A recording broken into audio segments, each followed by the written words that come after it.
Meet the sheriffs. My name's Mr. Griggs. My colleague and I are enforcement agents. Here with a High Court order today.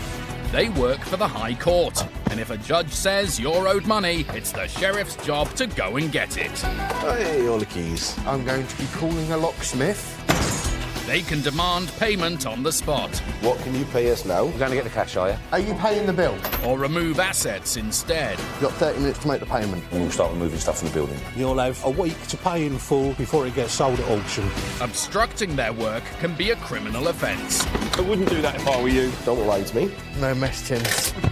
Every year, sheriffs in England and Wales recover unpaid debts totalling more than £80 million.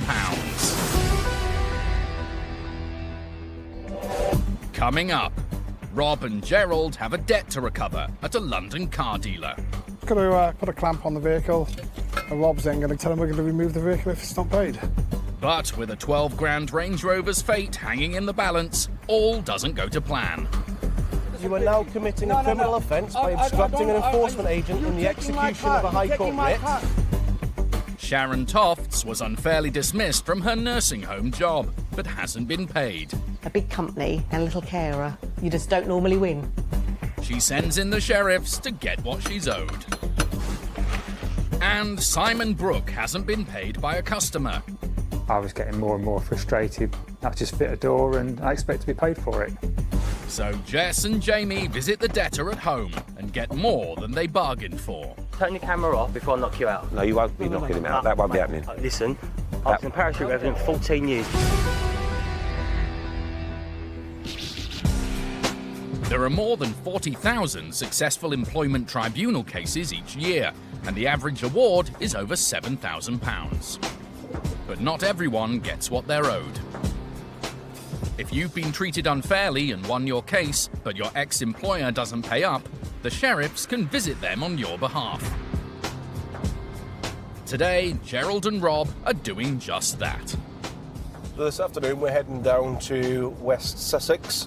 We're looking for a company called Medicrest Limited, based at the Homelands Nursing Home. They owe just over £10,000. But Rob's done his research and reckons Medicrest Limited should be good for it. Basic accounts that we've seen show the company to be currently valued last year at £3.1 million, with almost £250,000 cash in the bank. So this hopefully will be sufficiently discharged by the defendant as quickly as possible. The Employment Tribunal Award should have been paid to Sharon Tofts, mother of two and a former carer at Homelands Nursing Home. Sharon wanted to go back to work after taking a career break to bring up her children and look after her mother.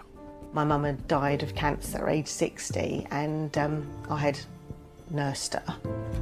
I just felt that my skills were in looking after vulnerable people that needed me. It's quite a rewarding job. She started work at Homelands, providing day-to-day care for people suffering with dementia. It's quite a demanding job because people's lives are at stake. It's a privilege when you work with the elderly to be one of the last people they might meet, and it's interesting to hear their life stories. After 3 years working at the home, Sharon received some news that was to have a devastating impact on her and her family. I didn't even get a letter. The manager told me by text that I had been suspended. Didn't have any clue what I was supposed to have done. Sharon was called to a disciplinary hearing and dismissed 4 days later. She denied any wrongdoing and felt unfairly treated. Losing her job and her income was a shattering blow. Extremely scary. I had to sell up my home, which was awful because my children had to relocate schools. The impact on them was horrendous. I did hit rock bottom, and the doctor then signed me off unfit to work through depression and anxiety and stress. Made miserable by the experience, Sharon was determined to rebuild her life and her career. I wanted to support myself and my children. That's very important to me, to be independent. I just wanted my reputation cleared. With no job and no income, she couldn't afford a solicitor. I had to go and seek advice from the Citizens Advice Bureau, and I was introduced to a fantastic guy, an employment specialist, and he basically helped me fight for justice. With his help, Sharon prepared her case for unfair dismissal.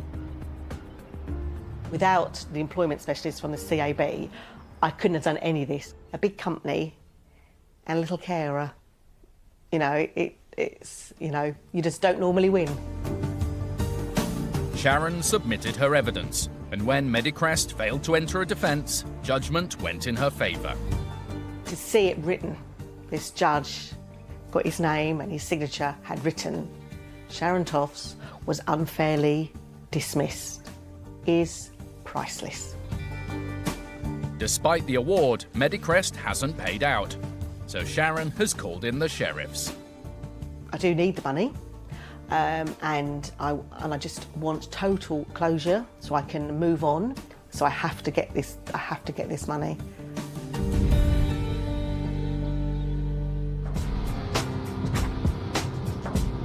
In Sussex, Rob and Gerald are pondering the unique challenges this job poses.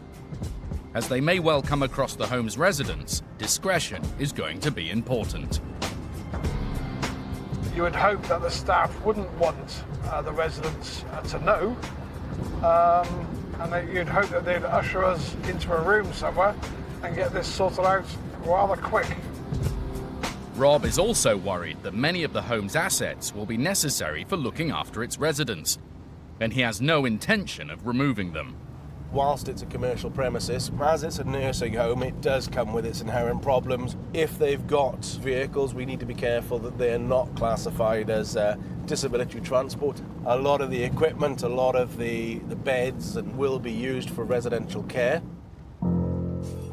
Normally, the sheriffs will take just about anything belonging to a limited company, but in this case, they don't want to disrupt the lives of the residents and will tread carefully.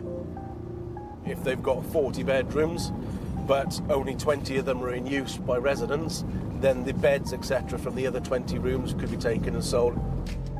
After many years in enforcement, Gerald's got a few thoughts of his own about their destination.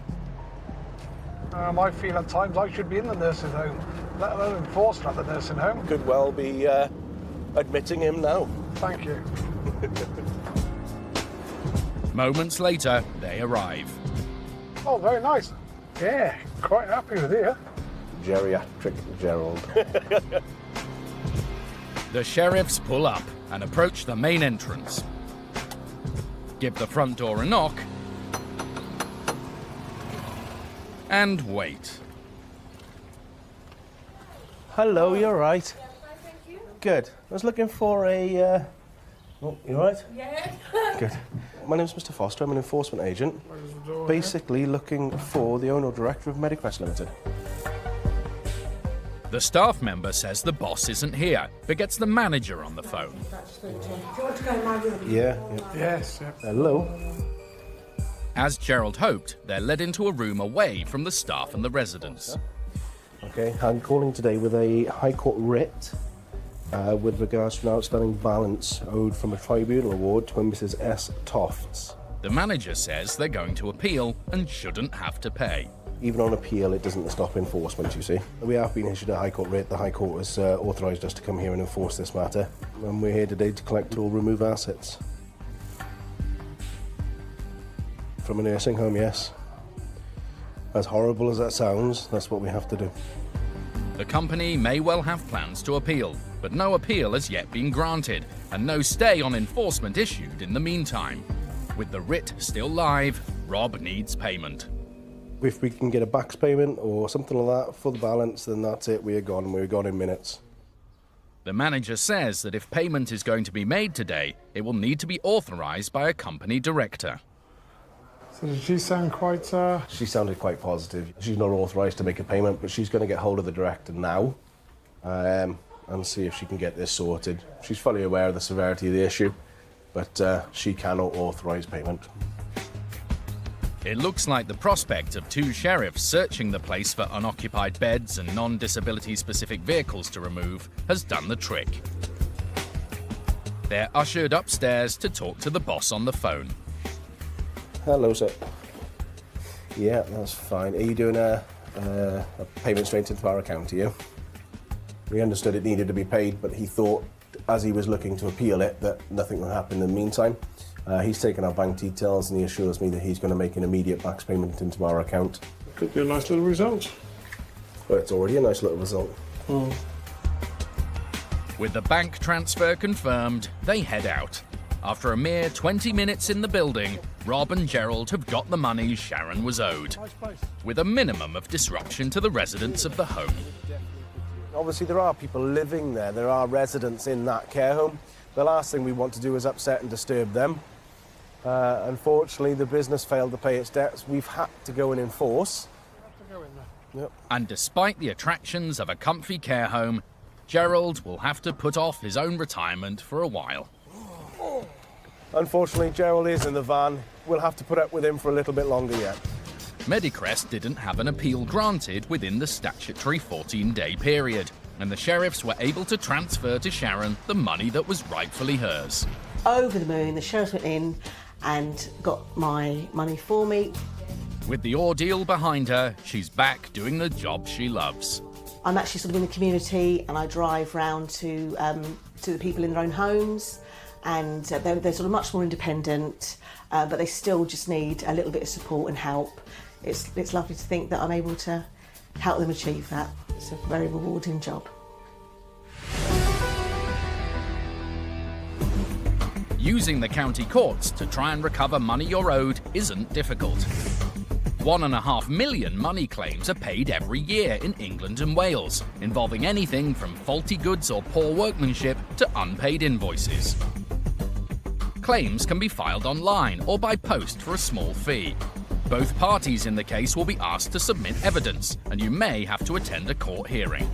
If you're successful, a county court judgment, or CCJ, will be issued against the debtor. If they still don't pay, that's when you call the sheriffs. The work of the sheriffs is in demand like never before. The number of High Court writs being enforced across England and Wales has risen dramatically in recent years. Their success depends on convincing debtors to pay up, or instead finding something they own to take control of. High Court enforcement agents Rob Foster and Gerald Anderson have one of the best collection rates in the business. Today in North London, their skills as detectives and negotiators are going to be tested to the full before they can get their client what's owed to him.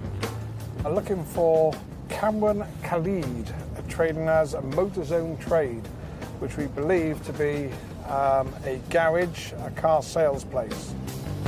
The sheriffs often head off to a job with scant information.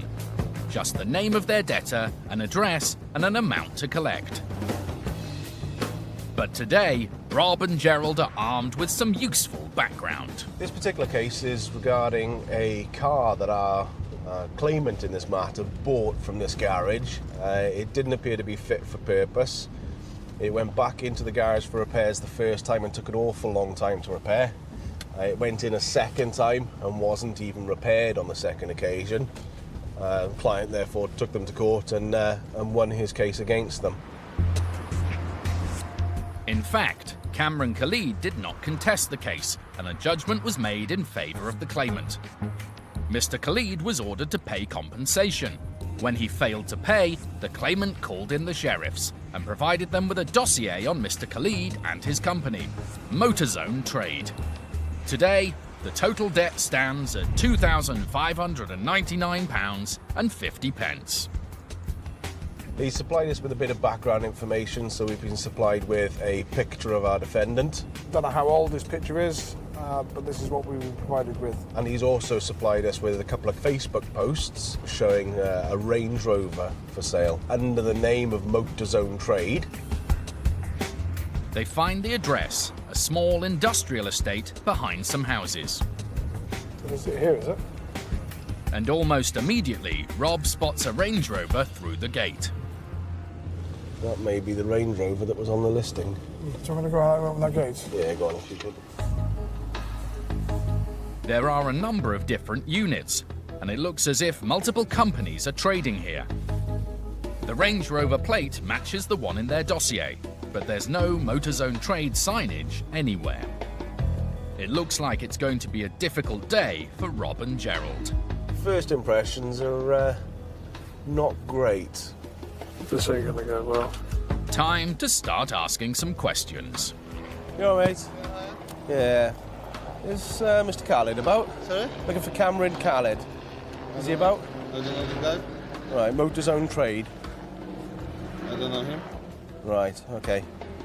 The man doesn't seem to know very much at all about Mr. Khalid or Motorzone Trade, so Rob and Gerald head into the first building. You all right? I was looking for Cameron. Is he about? He's not, and this isn't Motorzone Trade either. Very little to nothing in there anyway. Where's his place then? Where's Motorzone? Hello, is this Motorzone? It's another no. The debtor's not here, and he doesn't have an office. But the men confirm these are his cars. There's something not quite right. Motorzone's whereabouts is a bit of a mystery, but the assets here give the sheriffs an advantage. Rob's got Cameron Khalid's number on file, so calls him up to let him know they're going to take control of the vehicles. We're enforcement agents enforcing a High Court writ. I'm on your yard at the moment. Any chance you can come down and see me? Mr. Khalid says he's away on holiday and can't get to the yard, but that doesn't mean he doesn't have to settle the debt. We've got a High Court writ that commands payment in full or the removal of assets. What I can do is send you our bank details for you to do a bank transfer, but we need payment in full now or we're going to remove cars. He doesn't deny he owes the money, but tells Rob that's not possible because nothing at the yard belongs to Motorzone Trade. The Range Rover is listed on your website under Motorzone Trade. Right, who does it belong to? And what about all the other cars here? Who do they belong to? Mr. Khalid says some are on sale on behalf of customers, and the rest belong to another business on site. But Gerald's already spoken to them, and he thinks otherwise.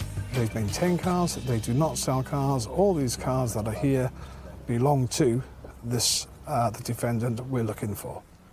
As for the Range Rover with the £12,000 price tag, that apparently belongs to the site's landlord. All I need to see is proof. What you're going to need to do is try and get hold of the landlord of the property just to come down with his proof of ownership for the Range Rover. And you're going to have to get somebody out with the proof of ownership for the other cars at the address, otherwise they're going to have to be removed. The owner of the Range Rover is also apparently away, more than 4,000 miles away in Abu Dhabi. Mr. Khalid says the only two cars he personally owns aren't there. They're parked on his driveway at home. Fine, there's no problem at all. The client's given us the home address, so we'll go to the home address and take the two cars that are there. Yes, I can assure you it does work like that, and we can do that. Rob's gradually getting his point across. Mr. Khalid now offers a part payment in a month's time. Rob's not interested. There's enough assets here to clear the debt today. I can't accept a deal. As much as you want me to accept a deal, I can't accept a deal. It needs to be paid in full or we have to remove.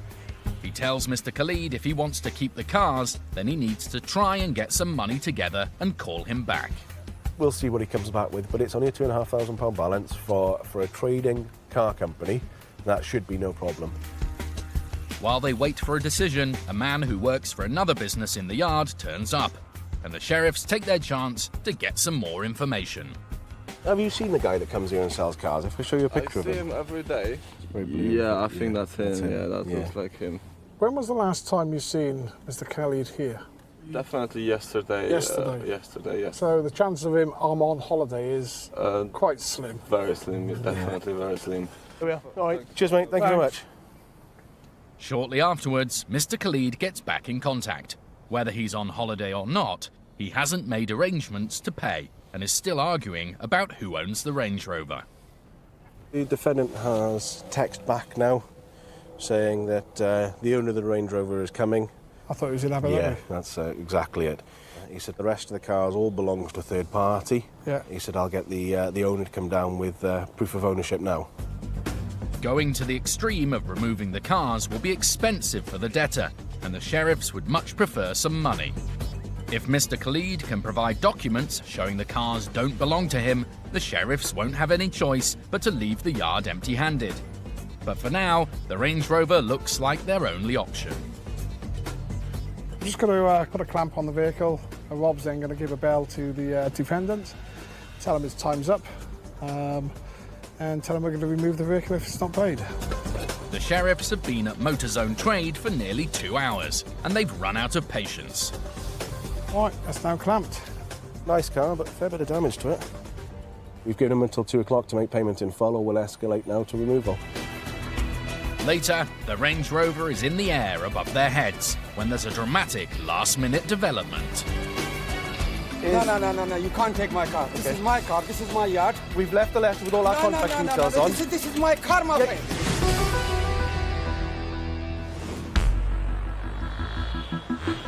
The sheriffs never know what sort of welcome they'll get when they turn up at someone's front door.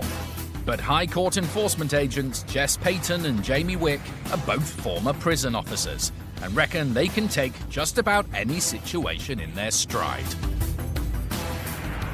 We are looking for Mr. Chris Sargent. We've got a debt of £1,210.30. Mr. Sargent owes the money after refusing to pay for his new front door. Simon Brooke was the man hired to install it.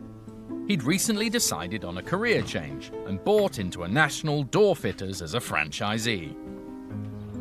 It was a big decision. It's the franchise fee that you have to pay up front. I've also had to buy my own van and tools and kit myself out there. So it's not a decision that is taken lightly. Having taken the plunge, Simon was pleased when he started getting orders. One of the first was from Mr. Sargent, and Simon went along to measure up. He seemed a likeable fella. He lived in a nice house. Me being interested in cars, noticed that he got a nice Porsche and she drove an Audi A5. I thought, well, the money won't be a problem here. They agreed a date for it to be fitted, and Simon ordered and paid for the bespoke door to be made up according to his new customer's specifications. When I came to fit the door, Chris wasn't actually in, but his partner was, and she seemed to be quite surprised that I was there, but I said that I'd made the appointment to come and see Chris, and she said, oh, that's fine, yeah, go ahead with the door. She disappeared to walk the dogs and went horse riding. Simon continued with his work undeterred and finished the job without any problems. It was a nice looking door, and yeah, I'd like to pride myself thinking I did a good job, and it looked nice when it was finished. When she returned, it seemed Mr. Sargent's partner agreed. I said, OK, if you're happy, I'd need to have payment, which was arranged, and she said, well, that would be needed to be done by Chris, who wasn't there. He was actually in London, but I should speak to him over the phone. They'd agreed payment on completion, so Simon called Mr. Sargent.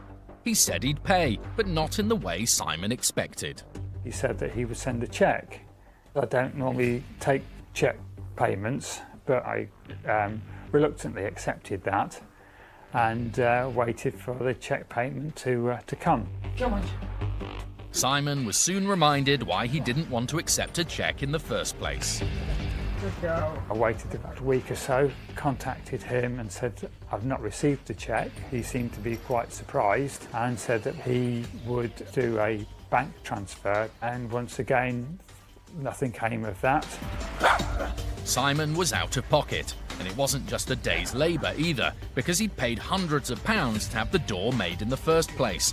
He started to worry that his new venture was doomed. It made me very, very nervous. I hadn't been fitting doors that long.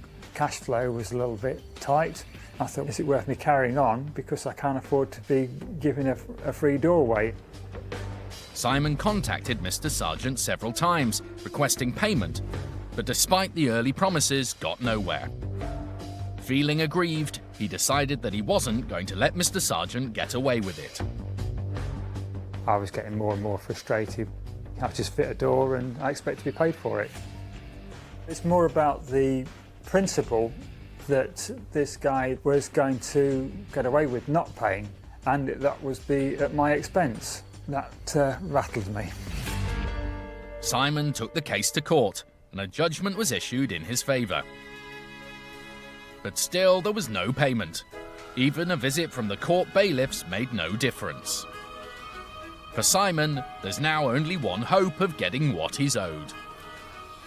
Really at my wit's end and not expecting to get any money back, I've enlisted the sheriffs to come in, and hopefully they can pick up my money and work and put an end to this long saga.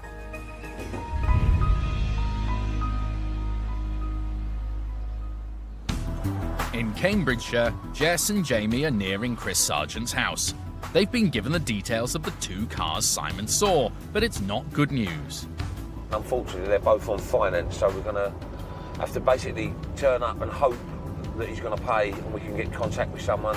The sheriffs don't have power to force entry at residential addresses, and without much in the way of leverage, they'll be relying on their powers of persuasion. It's not a massive amount on this one.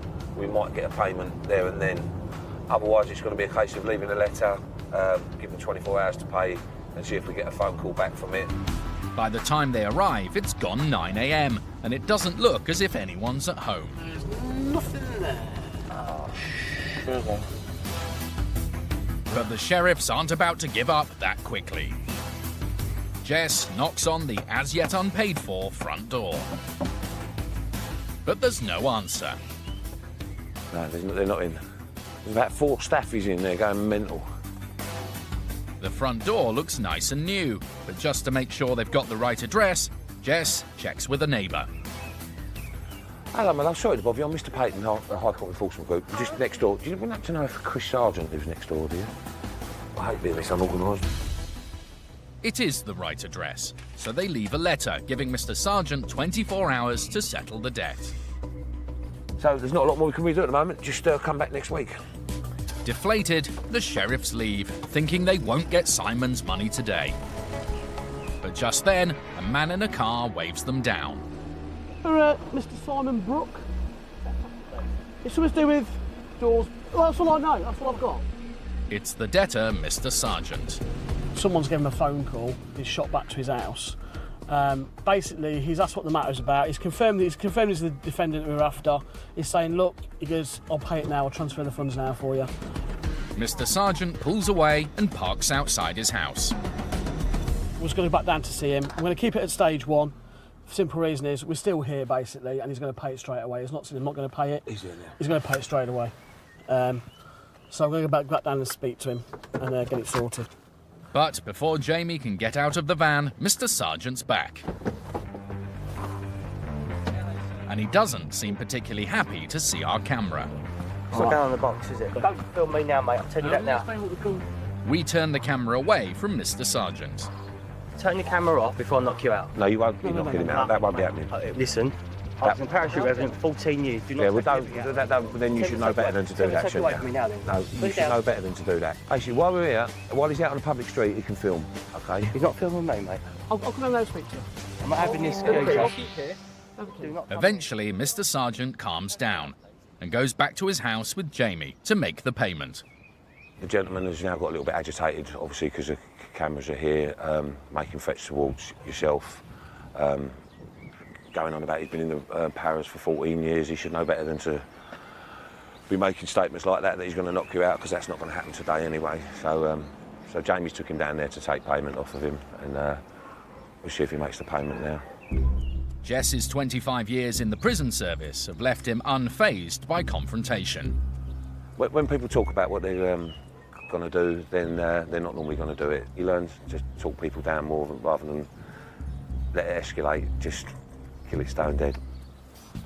Jamie returns, and it sounds like good news. Because he hasn't beat around the bush about it, he says, yeah, I'll pay it straight away.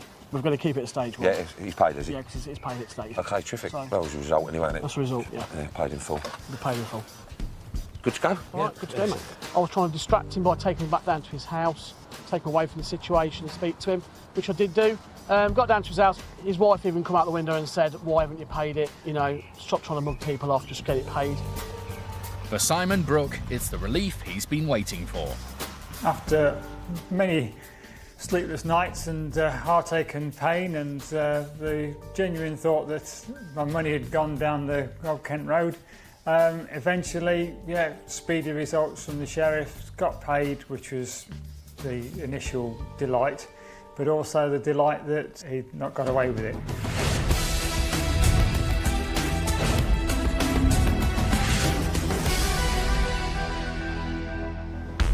When debtors can't pay on the spot, Are you going to pay the bill? What do you mean, no? the sheriffs won't always remove assets. Goods go for almost a fifth of their true value at auction, and it's often better to agree a payment plan. Do you reckon you can do 200 a week? They'll make a list of assets. That's a nice man, Rice cookers. 7 wrist bracelets. And a controlled goods agreement is signed, making it an offence for anyone else to remove them. You sign it, I sign it. The sheriffs will only return to take the goods if the debtor fails to make payments. I've signed him up to £1,000 a month. Providing you stick to that, you won't hear from us again. High Court enforcement agents Rob and Gerald are at Motorzone Trade in North London, trying to recover £2,599 from boss Cameron Khalid.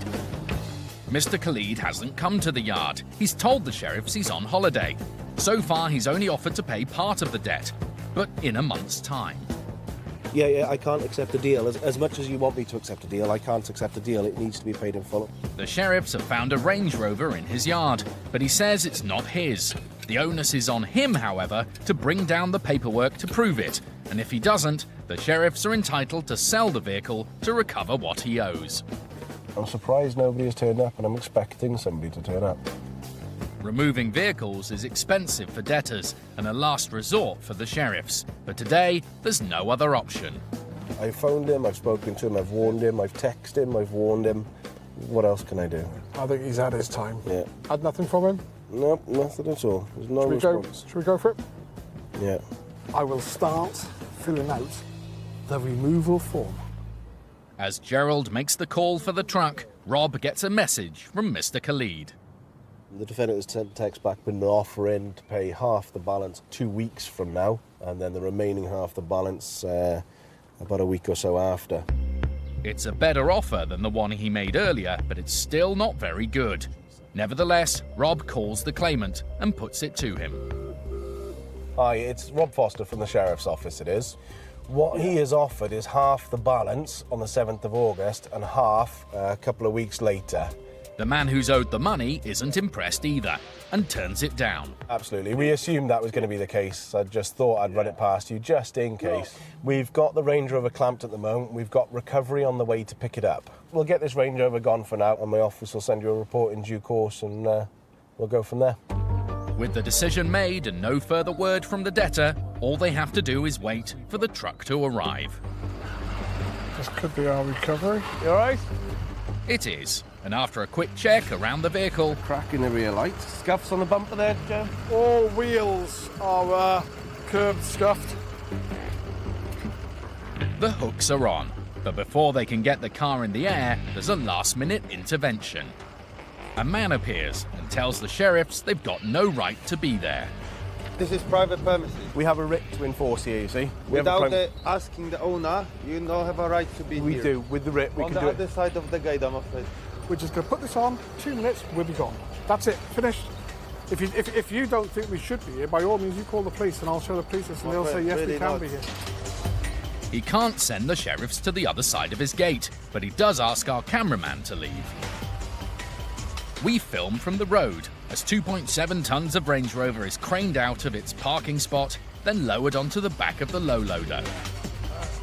Gerald and the driver try to get the car out of the yard as soon as possible, but at that very moment, a van pulls up right behind them. Oh, who's this? It's the landlord, the man who's supposed to be 4,000 miles away in Abu Dhabi. It seems he's not overseas at all. He's here, and he's blocked the truck in. This is my car because I left it.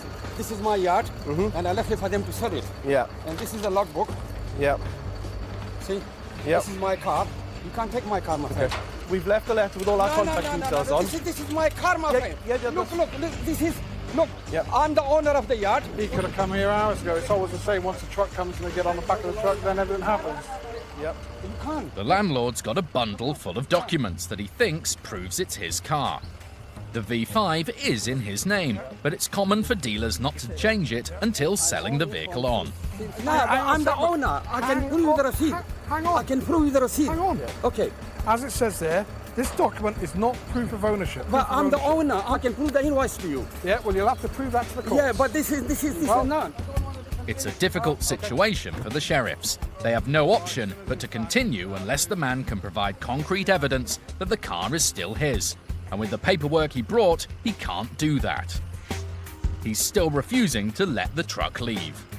You are now committing a criminal offence by obstructing an enforcement agent in the execution of a High Court writ. The only way to stop this at the moment is by speaking to Mr. Calliot and getting him to settle it. It's a standoff. Rob's already spent most of his day at the garage and is in no mood to stay any longer. He gets on to the police. Essentially, we just need somebody to get him to move his vehicle. As far as we're concerned, that car's staying on the back, that car's going. Guess I'll switch the engine off then, we'll have to wait for the police. The landlord's V5 didn't do the trick, but he's got one more piece of evidence. Look, I show you. Oh, look. I went for my knee operation as well. Gerald doesn't know much about knees, but he does know a thing or two about High Court enforcement. And with the police on the way, he tries to get the man to see sense.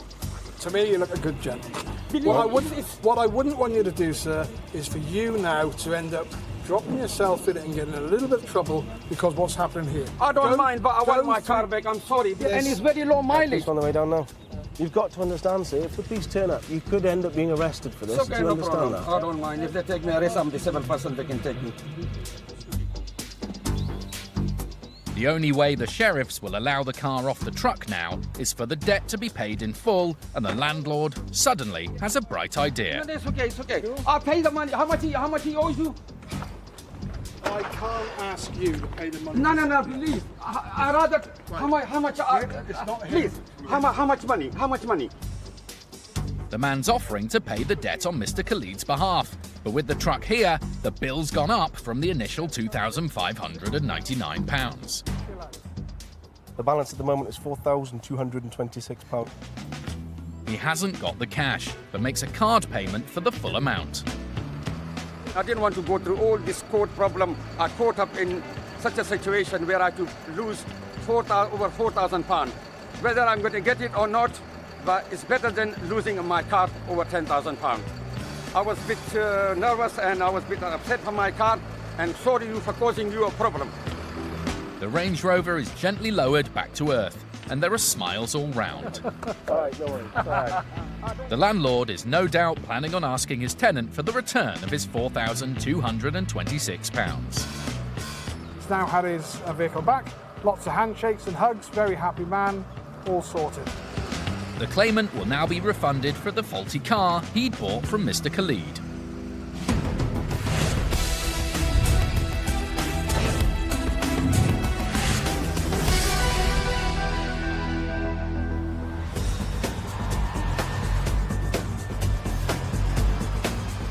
High Court enforcement agents Lawrence Grix and Kev McNally are in northwest London, on their way to a travel agent's specialising in discount flights and tour packages. We're in Harrow. We're going to Email Flights. Looking for £1,905. I believe this is a compensation claim.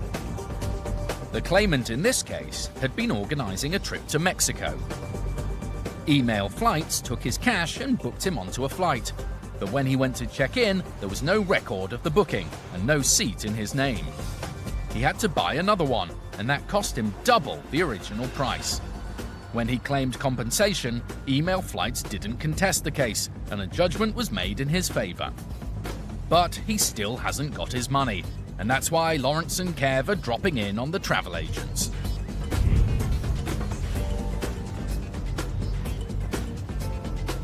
Given the company's name, Kev reckons he's worked out exactly what Email Flights will have in the way of assets. They'll have a computer, just one computer, and an email address. about it, really. Maybe a chair. Kev does the research. Lawrence drives the van, just how we roll. In the words of Manuel, the late great Andrew Sachs, I know nothing. As they approach their destination, Lawrence and Kev once again prove their slick teamwork. Where are we going? Just over there somewhere. It's that second one, isn't it? The glass fronted place. Contrary to Kev's earlier predictions, Email Flights looks like a well-established business with a proper shopfront on a busy high street in Harrow. But finding somewhere to park is never easy in London. Well, I did research parking, funny enough, but Lawrence is divvying and missed all the spaces. We've just gone round in a big loop. Back in that same road, yeah. I'll go in there and I'll leave you in the van. Temporarily. Yeah, I'll give you a shout if I need you. I've left Kev in the van because I've had to park quite awkwardly. And I'll give him a shout if we need him. There he is.